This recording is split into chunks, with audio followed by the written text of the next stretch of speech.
ओम नमः शिवाय। नमस्कार मित्रों, मैं सतीश चंद्र मिश्रा आप सभी का अपने YouTube चैनल सर्व कामाय में हार्दिक स्वागत करता हूं। मित्रों, आज के वीडियो में मैं सत्यनारायण भगवान की कथा सुना रहा हूं, जिसके सुनने मात्र से सभी कष्ट दूर हो जाते हैं। आपसे निवेदन है कि कथा को पूरा अवश्य सुनें।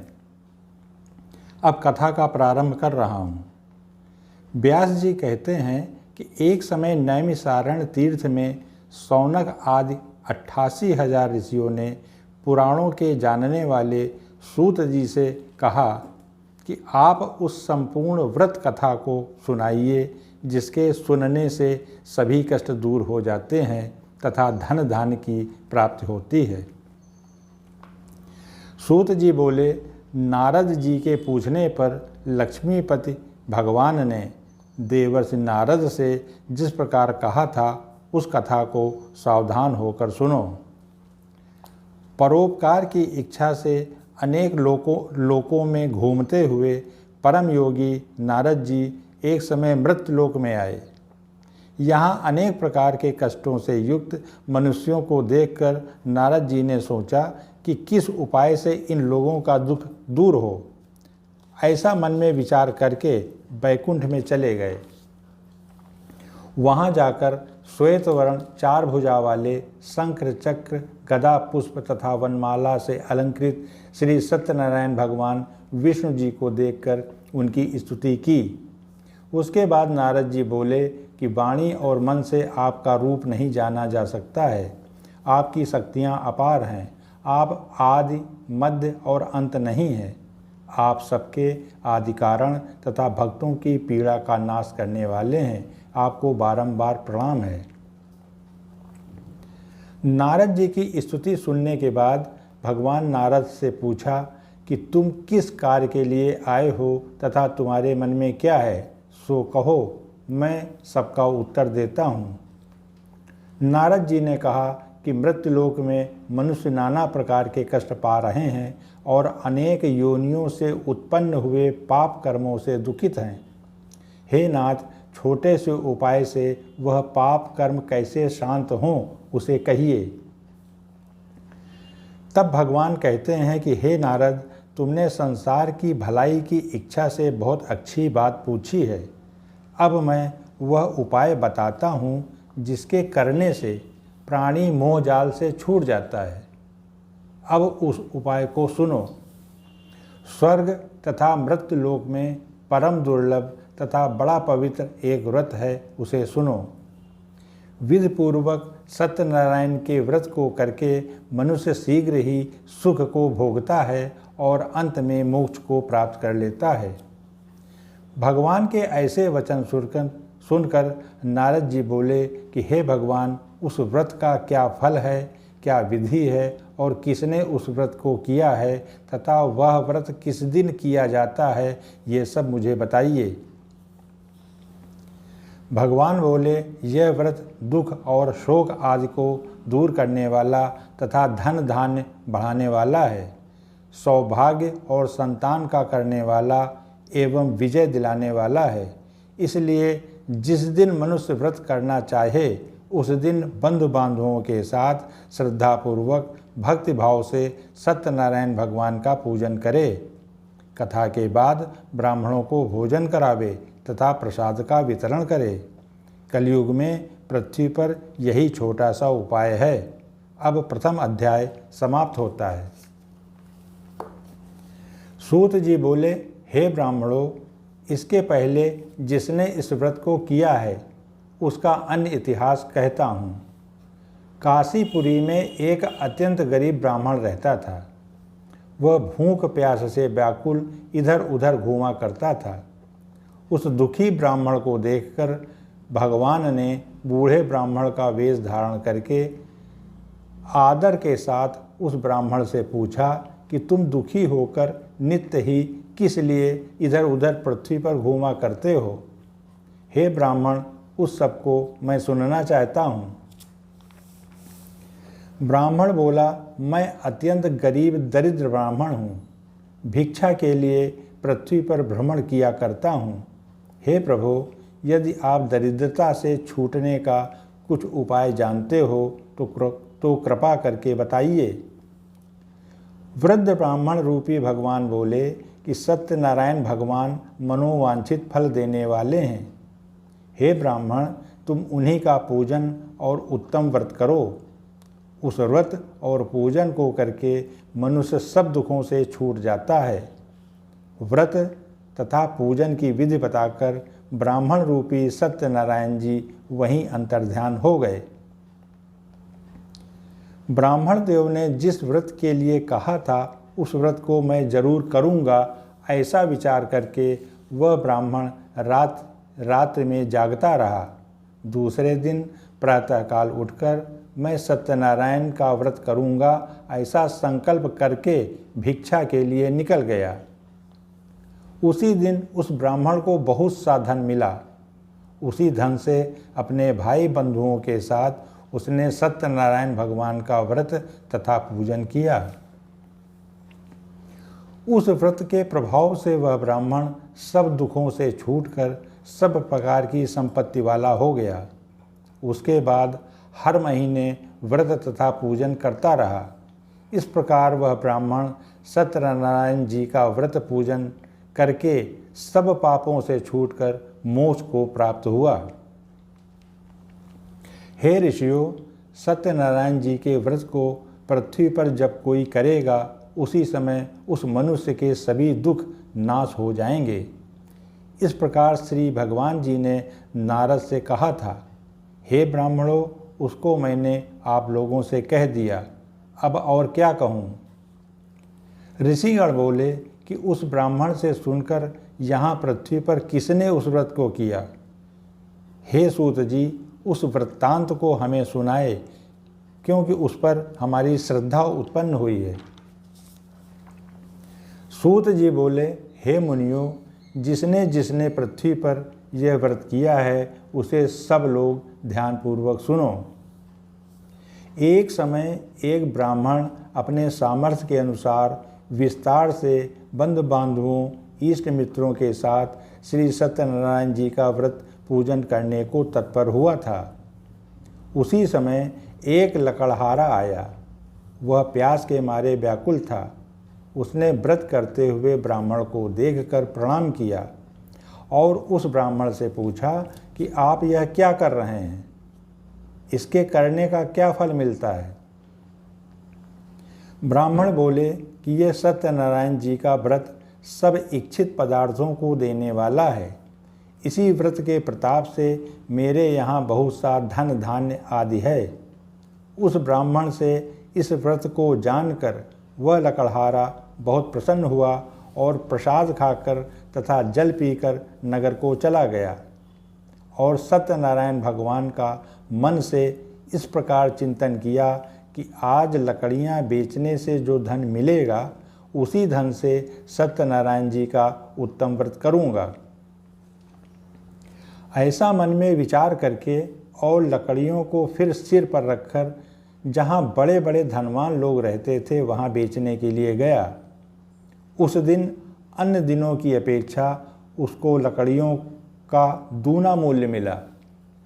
तब तो वह प्रसन्न होकर केला, शक्कर, घी, दूध और गेहूं का आटा इन सबको 1.25 सेर इकट्ठा करके लिया तथा अपने घर चला गया। वहाँ जाकर अपने बांधुओं को बुलाकर विधिपूर्वक सत्यनारायण जी का व्रत किया।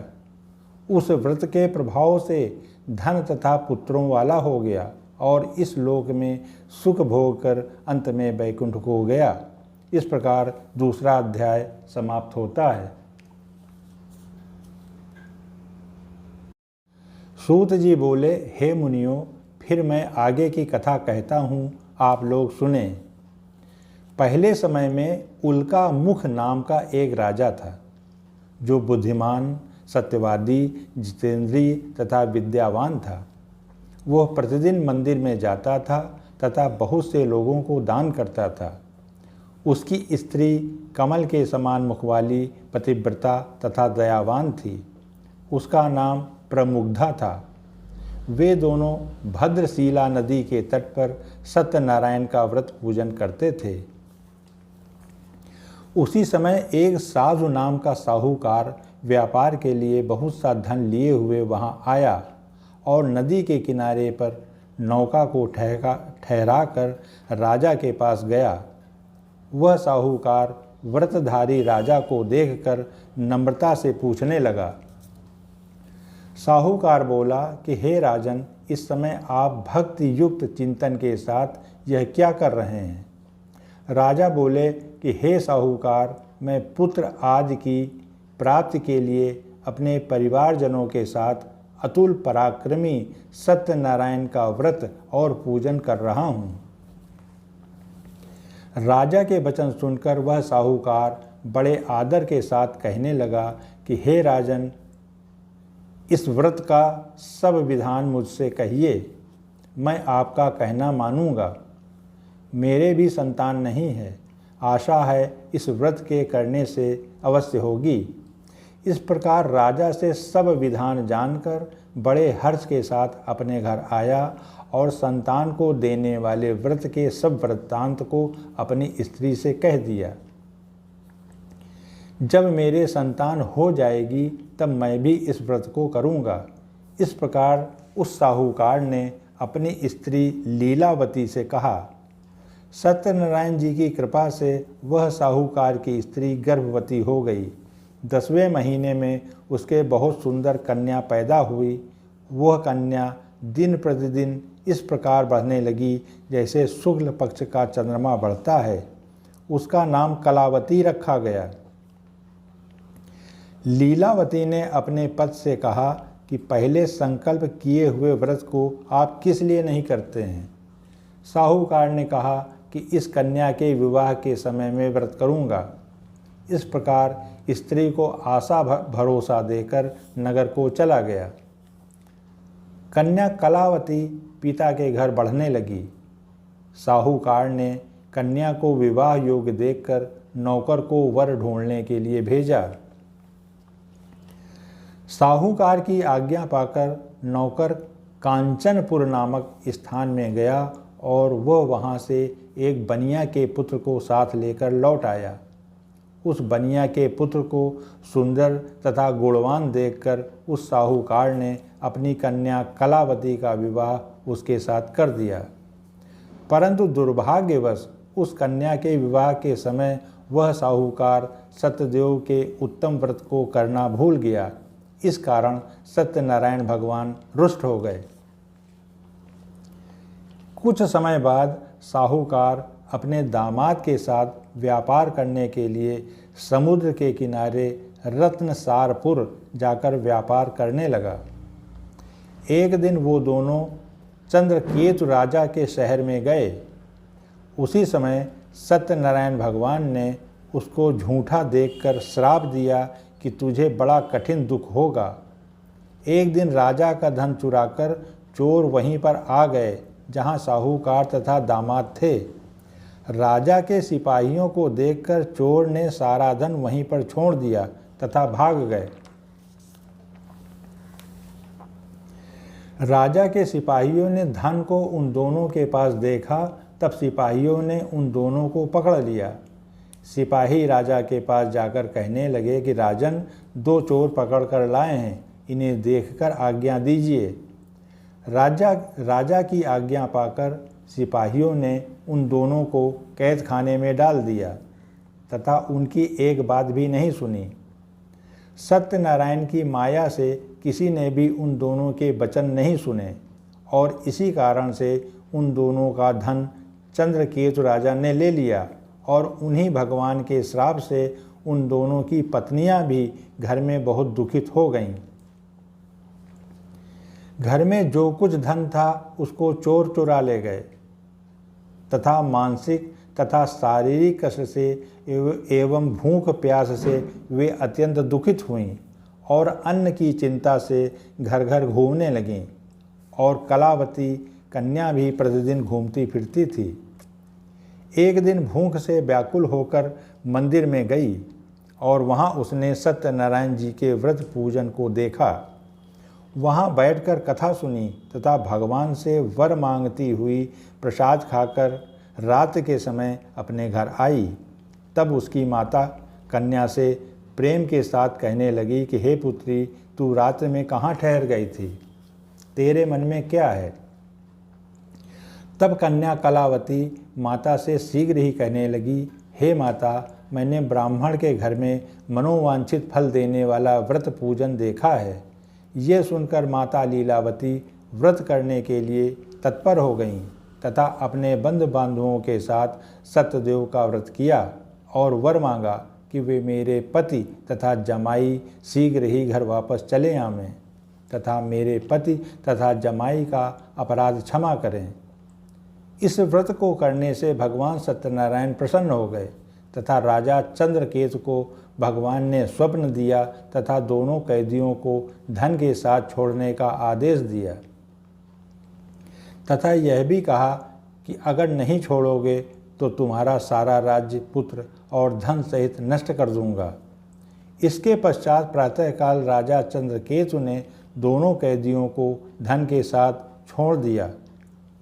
राजा ने साहूकारों को देखकर कहा कि भाग्य से तुमको यह दुख मिला था, अब कुछ भय नहीं है, अब अपने घर जाओ। साहूकारों ने राजा को प्रणाम करके अपने घर की ओर चल दिए। अब तीसरा अध्याय समाप्त होता है। सूत जी बोले, साहूकारों ने मांगलिक कृत्य पूर्वक यात्रा की और ब्राह्मणों को धन देकर अपने नगर की ओर चल दिए।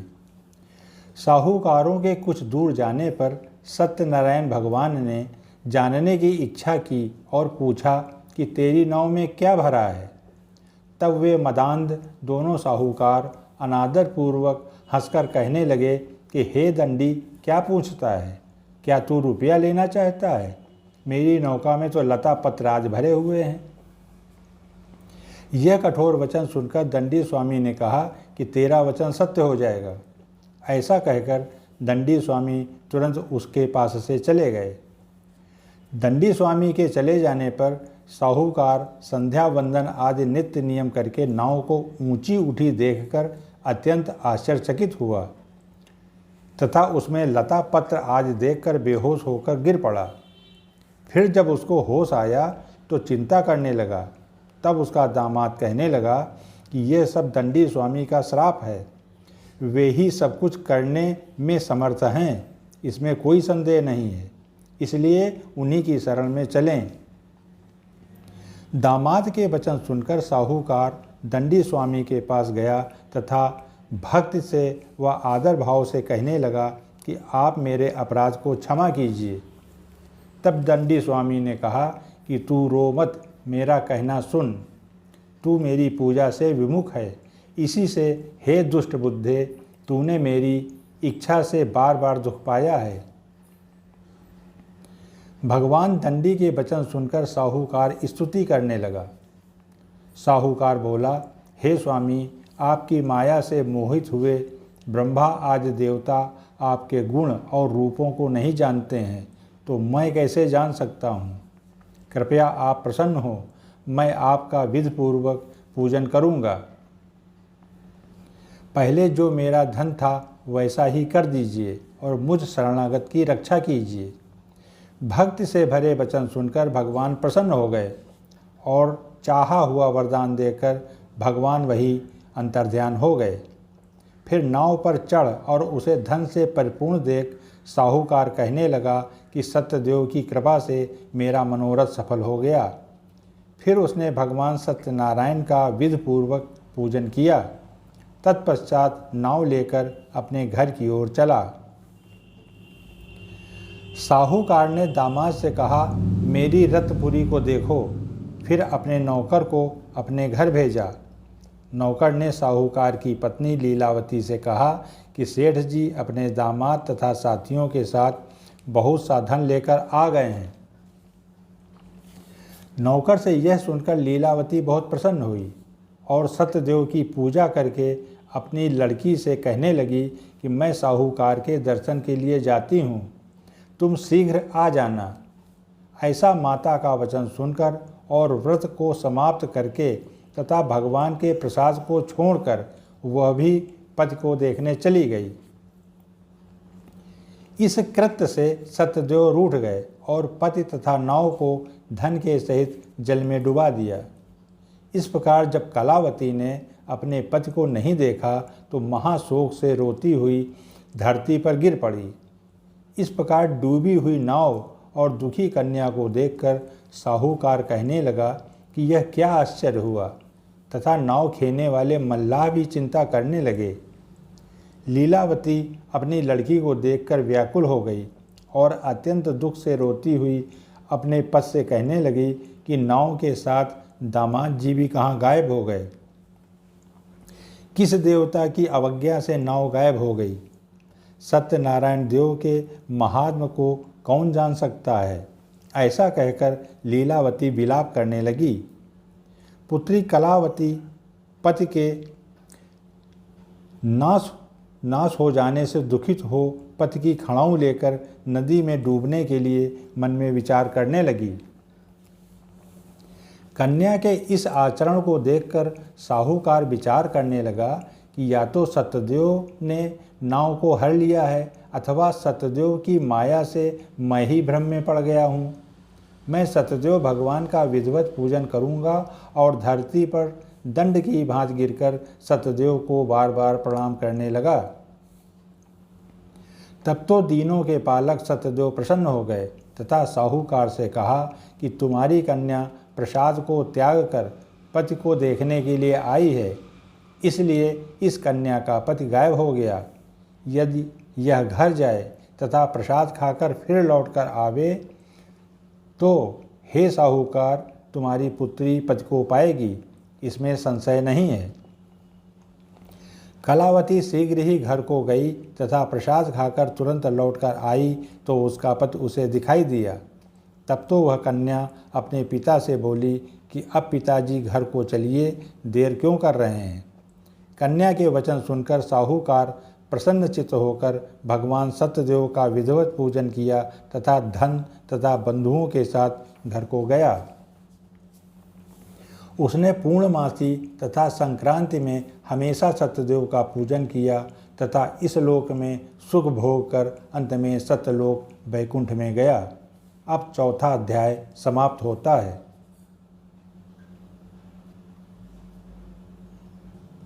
सूत जी बोले, हे मुनियों, अब मैं अन्य चरित्र कहता हूँ, आप लोग सुने। प्रजा के पालन पोषण करने में संलग्न एक तुंगध्वज नाम का राजा था। उसने सत्यदेव का प्रसाद छोड़कर बहुत दुख पाया था। एक समय वह वन में शिकार करने गया। वहाँ उसने देखा ग्वाला लोग बड़े ही भक्तिभाव से सत्यदेव भगवान का पूजन कर रहे हैं, किंतु अभिमान के कारण राजा पूजा स्थान पर नहीं गया और न ही प्रसाद खाया। इस कारण उसने बहुत दुख पाया। उसके 100 पुत्र, धन धान्य आदि जो भी था वो सब नष्ट हो गया। राजा ने निश्चय किया कि सत्यदेव ने मेरा यह सब नाश किया है, इसलिए पूजन स्थान में चलना चाहिए। फिर राजा ग्वालों के पास गया और वहीं ग्वालों के साथ राजा ने बड़ी श्रद्धा और भक्ति से विधिपूर्वक सत्यदेव का पूजन किया। सत्यदेव की प्रसन्नता से वह धन तथा पुत्रों से युक्त हो गया। इस लोक में सुख को भोग कर अंत में वैकुंठ लोक गया। जो इस परम दुर्लभ सत्यनारायण के व्रत को करता है और भक्ति के साथ पूजन करता है तथा कथा को सुनता है, उसके सत्यदेव की कृपा से सभी मनोरथ पूर्ण होते हैं, इसमें कोई संदेह नहीं है। अंत में वैकुंठ धाम जाता है। हे ऋषियों, इस प्रकार आप लोगों से मैंने सत्यनारायण का व्रत तथा पूजा की कथा सुनाई है, जो सब दुखों को दूर करने वाली है। भगवान नाना प्रकार के रूप धारण करके सबका मनोरथ पूर्ण करने वाले हैं। श्री विष्णु जी ने ये सबका मनोरथ पूर्ण करने वाला रूप धारण किया है। जिन लोगों ने पहले सत्यनारायण का व्रत किया था, हे मुनियों, उन लोगों के अन्य जन्मों का वृत्तांत कहता हूँ। बहुत ही बुद्धिमान सतानंद जी सुदामा नाम के ब्राह्मण हुए। उस जन्म में श्री कृष्ण जी का ध्यान करके वह मुक्त हो गए। लकड़ियों को बेचने वाला भील निषादों का राजा हुआ। उस जन्म में श्री रामचंद्र भगवान की सेवा करके वह मुक्त हो गया। उल्का मुख महाराज दशरथ हुए। श्री रंगनाथ जी की पूजा करके बैकुंठ गए। सत्य प्रतिज्ञा वाले धर्मात्मा साहूकार मूरध्वज नाम के राजा हुए। उन्होंने अपना शरीर आरा से कटवाकर भगवान को दिया और भगवान की कृपा से मुक्त हो गए। तुंगध्वज नामक राजा स्वयंभू मन हुए। अब 5वां अध्याय समाप्त होता है। इस प्रकार भगवान श्री सत्यनारायण जी की कथा पूर्ण हुई। जो व्यक्ति प्रत्येक पूर्णवासी को सत्यनारायण जी की कथा सुनता है तथा पूजन करता है, उसकी हर कामना पूरी होती है। बोलो सत्यनारायण भगवान की जय। मित्रों, मेरे चैनल सर्वकामाय से जो वीडियो बनाए जाते हैं वो निश्चित ही आपको पसंद आते होंगे। मेरा बार बार आपसे आग्रह है कि जब भी आप मेरा वीडियो देखते हैं आप उसे सब्सक्राइब तथा लाइक ज़रूर करें। अगर अभी तक आपने मेरा वीडियो सब्सक्राइब तथा लाइक न किया हो तो प्लीज़ उसे सब्सक्राइब करें, लाइक करें, शेयर करें। इसी शुभकामना के साथ कि आपका जीवन खुशियों से भरा रहे, मैं सतीश चंद्र मिश्रा आपसे विदा लेता हूँ। नमस्कार।